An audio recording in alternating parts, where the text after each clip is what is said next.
नूरा फतेही हो गई और सुरा भास्कर हो गई, ये लोग वीक फिलिस्तीन के लिए अपनी आवाज उठा रहे हैं, जिनके साथ वहां पे शोषण हो रहा है, जिनको वहां पे मारा जा रहा है, मानवाधिकार के हनन किया जा रहा है। ये सब बातें जब सामने आती हैं तो मुझे ये याद आता है कि चाइना में जो उइगर के साथ किया जा रहा है वो क्या है। पाकिस्तान हो गया या जो दूसरे अरब के देश होगा जो इस समय कंडेम कर रहे हैं इजराइल के कदम को, वो चाइना को क्यों नहीं कुछ बोलते? ये लोग चाइना में जो उइगर मुसलमानों का शोषण हो रहा है उसके खिलाफ क्यों कुछ नहीं बोलते?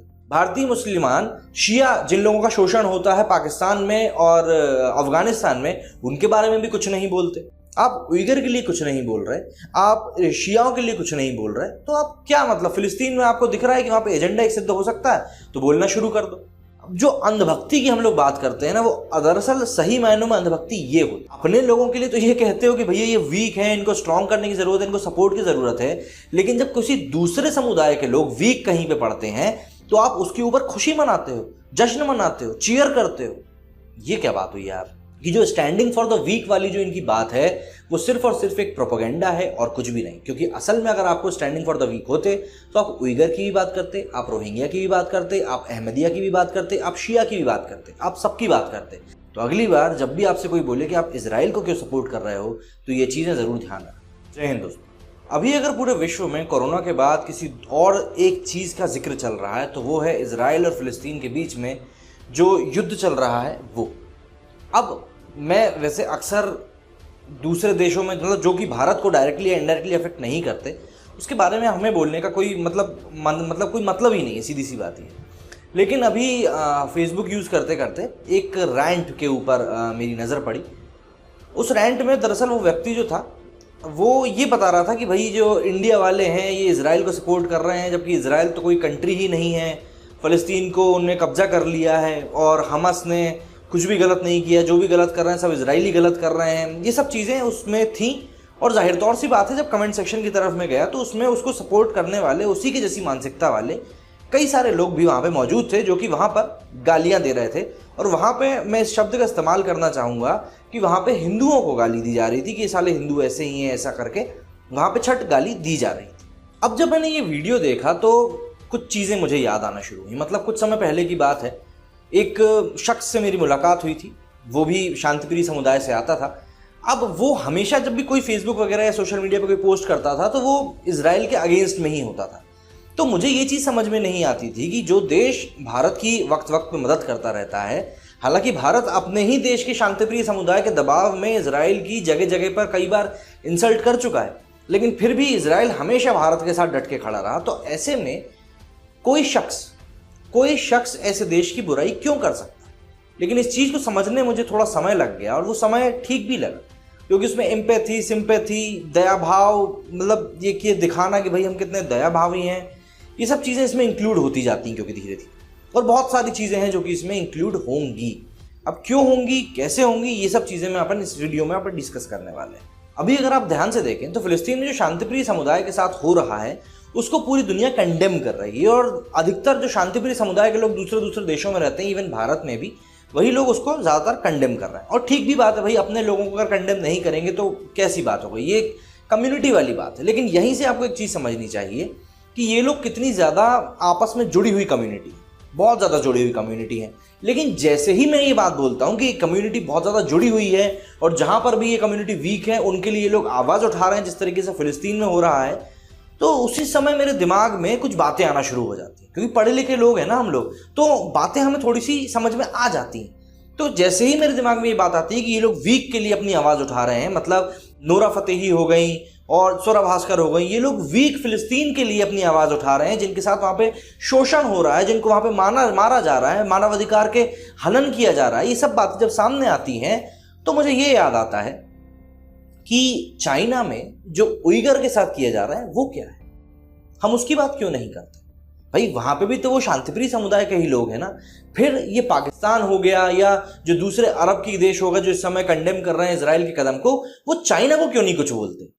भाई जिस तरीके से भारत को पाकिस्तान वाले कहते हैं कि अरे ये तो साले उससे डरते हैं, चाइना के सामने कुछ बोलने के में दम नहीं है, तो मुझे तो ये समझ में नहीं आता कि ये लोग चाइना में जो उइगर मुसलमानों का शोषण हो रहा है उसके खिलाफ क्यों कुछ नहीं बोलते।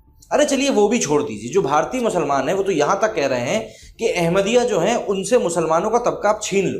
जबकि वही मुसलमान हिंदुओं के खिलाफ जिहाद की बात करते हैं। अहमदिया की बात कर रहा हूं मैं यहाँ पे, वही अहमदिया यहाँ पर जिहाद की बात करते हैं, और उसके बाद इन्हीं अहमदियाओं को अगर आप पाकिस्तान और अफगानिस्तान में देखेंगे तो उनको वहीं पे लोग मार रहे हैं। चलिए, ये तो अहमदिया की बात हो गई। भारतीय मुसलमान शिया जिन लोगों का शोषण होता है पाकिस्तान में और अफगानिस्तान में, उनके बारे में भी कुछ नहीं बोलते। भाई वो भी तो आखिर शांतिप्रिय समुदाय से ही आते हैं ना। अब जैसे हम लोग कास्टिज्म की बात करते हैं कि भाई ये हिंदू जो है वो जाति के आधार पर बटा हुआ है, इसलिए लोग कभी एक नहीं हो सकते, कभी यूनाइट नहीं हो सकते। तो ये लोग कौन सा यूनाइटेड है? आप उइगर के लिए कुछ नहीं बोल रहे, आप शियाओं के लिए कुछ नहीं बोल रहे, तो आप क्या मतलब फिलिस्तीन में आपको दिख रहा है कि वहाँ पे एजेंडा एक सिद्ध हो सकता है तो बोलना शुरू कर दो। और सबसे बड़ी बात, ये जो अहमदिया जिस समय पाकिस्तान और अफगानिस्तान में पिटते फिरते हैं, इन लोगों के जो लीडर्स हैं ना, जो इन लोगों को बताते हैं क्या करना है, कब करना है, कैसे करना है, ये सब जो फालतू की बकवास होती है इन सब चीज़ों के बारे में, ये लोग जाके बैठे हुए हैं यूके में। मतलब ये लोग उस देश में भी नहीं रहते जहाँ पे इनके साथी रहते, ये लोग जाके विदेशों में बस गए, आराम से खा पी रहे हैं, बढ़िया चल रहा है, वहीं से बैठे बैठे वीडियो के थ्रू बता देते हैं कि भैया ऐसा ऐसा करना है, बात खत्म। जो अंधभक्ति की हम लोग बात करते हैं ना, वो दरअसल सही मायनों में अंधभक्ति ये होती। तो इसीलिए जहां तक मुझे लगता है कि ये वीक के लिए खड़े होने वाली बात जो होती है कि हम कमजोर की बात कर रहे हैं, कमजोर के लिए स्टैंड ले रहे हैं, वो सिर्फ और सिर्फ एक झूठ है और कुछ भी नहीं। क्योंकि अगर ऐसा नहीं हो रहा होता तो हिंदुओं और सिखों को अफगानिस्तान से लेकर बांग्लादेश तक जो मार मार के भगाया गया है, वो चीज़ बिल्कुल भी नहीं होती। अगर आप वीक के लिए स्टैंड ले रहे हो, ना कि धर्म के आधार पर, तो आप उनके लिए भी स्टैंड लेते। और फिर हमने देखा कि किस तरीके से भारत में भी शांतिप्रिय समुदाय ने चीयर किया था जब बांग्लादेश में हिंदुओं को मारा गया था, वहाँ पे जेनोसाइड हुआ था, और उसी जेनोसाइड का सहारा लेकर उसके बाद इन्फिल्ट्रेशन हुआ। मतलब बांग्लादेश की बॉर्डर से लगे हुए जो भी भारत के राज्य हैं उन सभी में इन्फिल्ट्रेशन हुआ, वहाँ पे बांग्लादेशियों को घुसाया गया, और आज की डेट में हम देख रहे हैं कि किस तरीके से वहाँ पे कितने बड़े पैमाने पर डेमोग्राफिक चेंज आ चुके हैं। इवन जो बंगाल को लेकर चुनाव हुए थे, उस बंगाल के चुनाव में भी एक बहुत बड़ा मुद्दा था कि जो बांग्लादेश से जो घुसपैठी हो रही है उसको रोका जाए, ना कि उन लोगों को सिटीजनशिप देकर यहाँ पे भारत का नागरिक बना लिया जाए। एक तरफ तो हम लोग बोलते हैं कि सीएए और एनआरसी जरूरी नहीं है, लेकिन जब हम बात करते हैं जिस तरह की घुसपैठ की, तो इस घुसपैठ के मामले में ये एक बहुत बड़ा फैक्टर बन जाता है। क्योंकि अगर आपके घर में 2 बच्चों को खिलाने का ही सामान है और आप पड़ोसी के भी 4 बच्चों को गोद लेते हो, तो आपके पास तो 2 ही लोगों को खिलाने का सामान था, लेकिन अब वो 2 लोगों का सामान अब 6 लोगों में बढ़ जाएगा, 6 लोगों में। और उन 6 लोगों को जब वो 2 ही लोगों का खाना मिलेगा तो कोई भी ढंग से बढ़ नहीं पाएगा, कोई भी ढंग से पनप नहीं पाएगा। पर ये चीज़ शांतिप्रिय लोगों को समझ में नहीं आएगी। अब बात आ जाती है नाजी की। बात बात में हम लोगों को एक चीज़ जो सुनने के लिए बार बार मिलती रहती है वो ये कि शांतिप्रिय समुदाय ये कहता रहता है कि भाई जो ये हिंदू समाज है ये तो हिटलर की तरह है, मतलब इनकी जो आइडियोलॉजी है ये हिटलर की तरह है। आप देखेंगे तो बार बार एक चीज़ जो सुनने के लिए मिलती है वो ये कि नरेंद्र मोदी को हिटलर से कंपेयर किया जाता है, फासिस्ट कहा जाता है, ये सब चीज़ें सामने आती हैं। कई सारे लोग इस चीज़ को सपोर्ट करते हुए दिखाई देते हैं। अब मैं थोड़ी सी आपको जानकारी देना चाहता हूँ। फिलिस्तीन के जो ग्रैंड मुफ्ती हैं उन्होंने भी एक समय पर हिटलर ने जो ज्यूज लोगों को मारा था ना, उसको अप्रिशिएट किया था कि बहुत सही किया था। अभी जो इजराइल में और वहाँ चल रही वो भी इन्हीं लोगों के बीच की लड़ाई है, तो उन्होंने उस चीज़ को अप्रिशिएट किया था। तो मुझे ये चीज़ समझ में नहीं आती कि आप वीक के लिए कैसे स्टैंड ले रहे हो। तो इसीलिए अगर हम ये कहें कि शांतिप्रिय समुदाय की जो आइडियोलॉजी है वो नाजी आइडियोलॉजी है, तो कहीं से कहीं तक भी गलत नहीं होगा। क्योंकि आप अपने लोगों के लिए तो ये कहते हो कि भैया ये वीक है, इनको स्ट्रॉन्ग करने की ज़रूरत है, इनको सपोर्ट की ज़रूरत है, लेकिन जब किसी दूसरे समुदाय के लोग वीक कहीं पे पड़ते हैं तो आप उसके ऊपर खुशी मनाते हो, जश्न मनाते हो, चीयर करते हो। ये क्या बात हुई यार। अब बात आ जाती है मेन मुद्दे की कि आखिर भारत का जो एक हिंदू है वो इजराइल को क्यों सपोर्ट कर रहा है। अब भले ही हम ये बात मान लें कि भारत पर मुगलों ने कई सालों तक शासन की और कई सारी उन्होंने बिल्डिंग्स बनाई, भले ही ये कहा जाता है कि उन्होंने मंदिरों को तोड़ तोड़ कर वो बिल्डिंग्स बनाई, या कई जगह पर उन्होंने मंदिरों को निस्तो नाबूद कर दिया, ख़त्म कर दिया, तो क्या उसके बाद भी हम लोग अभी भी आवाज़ नहीं उठा सकते? भाई आवाज़ उठाना तो एक पर्सनल राइट है आज की डेट में सभी का, एक ह्यूमन राइट। तो क्या हम आवाज़ नहीं उठा सकते और हमारा राइट क्या हमसे छिन जाता है एक आवाज़ उठाने का? ऐसा बिल्कुल भी नहीं है। अगर हमें लग रहा है कि इजराइल हमारे देश की आज की डेट में मदद कर रहा है, जब दुनिया के कई सारे देश आंखें गड़ाए बैठे हुए हैं, खासतौर पर चाइना, कि इंडिया कहीं हमसे ज़्यादा आगे ना निकल जाए टेक्नोलॉजी के मामले में, वर्कफोर्स के मामले में, इंजीनियर्स के मामले में, डॉक्टर्स के मामले में, ऐसे समय में अगर इजराइल हमें मदद कर रहा है तो वो कहाँ से गलत कर रहा है? भाई हमको तो हमारा मतलब आपके बुरे वक्त में अगर आपका कोई साथ देगा, मान लीजिए कि आपके बुरे वक्त में आपका किसी ने साथ दिया और कल को कोई व्यक्ति आगे कहता है यार वो तो बहुत बुरा है, तो आपके मन में सबसे पहला विचार तो यही आएगा कि यार इस बंदे ने मेरा तो साथ दिया था, तो मैं आंखें बंद करके तो ये नहीं कह सकता कि यार ये बुरा है, क्योंकि मेरे साथ तो इसका अच्छा स्वभाव था। तो कहीं ना कहीं आपको भी सोचना पड़ेगा ना। और सबसे बड़ी बात, इजराइल की ऐसी कोई हिस्ट्री नहीं है जहां पे उन्होंने इंडिया के अगेंस्ट जाकर कुछ काम किया, बल्कि वो हर मौके पर इंडिया के साथ ही खड़े रहे। वो खुद भी एक ऐसी डेमोक्रेसी को सपोर्ट करते हैं जहां पे सभी लोग खुल के रह सके। और वो सबसे बड़ी बात मैं तो ये कहूँगा कि उनमें वो शक्ति है, उनमें वो दम है कि वो ऐसे लोगों के खिलाफ आवाज़ उठा सकें जो उनके देश को ख़त्म करने की बात कर रहे हैं। सीधे तौर पे बात बस इतनी है। और इंडिया और इजराइल में के हिस्ट्री की अगर आप बात करें तो कभी भी इन दोनों के बीच में कभी भी कोई लड़ाई नहीं हुई है। वहीं अगर हम पाकिस्तान की बात करें तो पाकिस्तान ने प्रॉक्सी वॉर के नाम पर हमारे देश में कितने आतंकवादी भेजे हैं, ये शायद ही आपसे छुपी हुई बात होगी।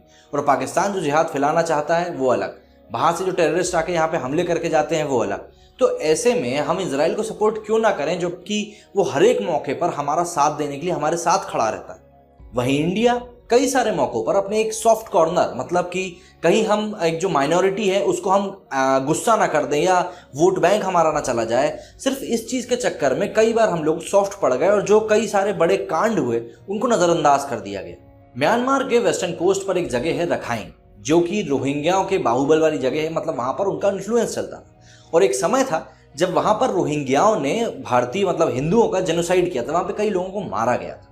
लेकिन भारत के जो मुसलमान है, या मैं यूँ कहूँ शांतिप्रिय समुदाय है, वो उसको लेकर कभी भी कुछ नहीं कहेगा, बल्कि ये कहेगा कि आप रोहिंग्या को भारत में शरण क्यों नहीं दे रहे हो। शरण, मैंने अभी आपको वो 2 बच्चे और 6 बच्चों वाली बात बताई ना। और सबसे बड़ी बात, चलिए ठीक है भारत नहीं दे रहा, लेकिन क्या जो बाकी मुस्लिम देश हैं वो दे रहे हैं? बांग्लादेश क्यों नहीं दे रहा? सबसे बड़ी बात इनको क्यों, बांग्लादेश भी उनको एक दूर के आइलैंड पे जाकर छोड़ आता है, खुद क्यों नहीं रख रहा? भाई जो कंट्री मुस्लिम है उसको मुस्लिमों को एक्सेप्ट करने में क्या जा रहा है? और यहीं पे मेरे दिमाग में ये बात आती है कि जो स्टैंडिंग फॉर द वीक वाली जो इनकी बात है वो सिर्फ और सिर्फ एक प्रोपेगेंडा है और कुछ भी नहीं। क्योंकि असल में अगर आपको स्टैंडिंग फॉर द वीक होते तो आप उइगर की भी बात करते, आप रोहिंग्या की भी बात करते, आप अहमदिया की भी बात करते, आप शिया की भी बात करते, आप सबकी बात करते। आप सिर्फ और सिर्फ सिलेक्टिव आउटरीच नहीं दिखाते किसी एक चीज़ को लेकर। तो इसलिए अगर आपको अगली बार कोई कहे कि तुम हिंदू हो, तुम एक नाजी सोच वाले हो, तो उसको ये चीज़ ज़रूर बता देना कि नाजी सोच वाले हम नहीं हैं बल्कि तुम हो। क्यों? क्योंकि आप सिलेक्टिव आउटरीच दिखा रहे हो कि भाई आप अपने ही सभी लोगों के लिए खड़े नहीं हो रहे, बल्कि जहाँ पे आपको कंफर्टेबल फील होता है आप सिर्फ वहीं खड़े होते हो। और उसके बाद हम तो हिंदू हैं, हम अपने ही देश में रह रहे हैं, तो हमें किस बात का डर? भाई हम अपने देश में रह रहे हैं, बल्कि हम ऐसे कई सारे देश देख चुके हैं जहाँ पे मुस्लिम्स इन्वेजन हुआ और उसके बाद वो देश गायब हो गए, उन देशों का नाम ही बदल गया। ऐसे कई सारे देश हैं, 1-2 देशों की मैं बात नहीं कर रहा हूँ। तो ऐसे में आखिर हम कैसे बोल सकते हैं कि हम नाजी हैं और आप सही हैं? ये बात तो समझने वाली होगी ना। और फिर आप ये भी तो देखिए कि जहाँ भी जिस भी देश में ये माइनॉरिटी में होते हैं उस देश में डिस्टर्बेंस ज़रूर होता है, और ये हमेशा वहाँ पर दबा हुआ ही क्यों फील करते हैं। तो अगली बार जब भी आपसे कोई बोले कि आप इजराइल को क्यों सपोर्ट कर रहे हो, तो ये चीज़ें ज़रूर ध्यान रखें। मेरे स्टूडियो में फिलहाल इतना ही। जय हिंद, जय भारत।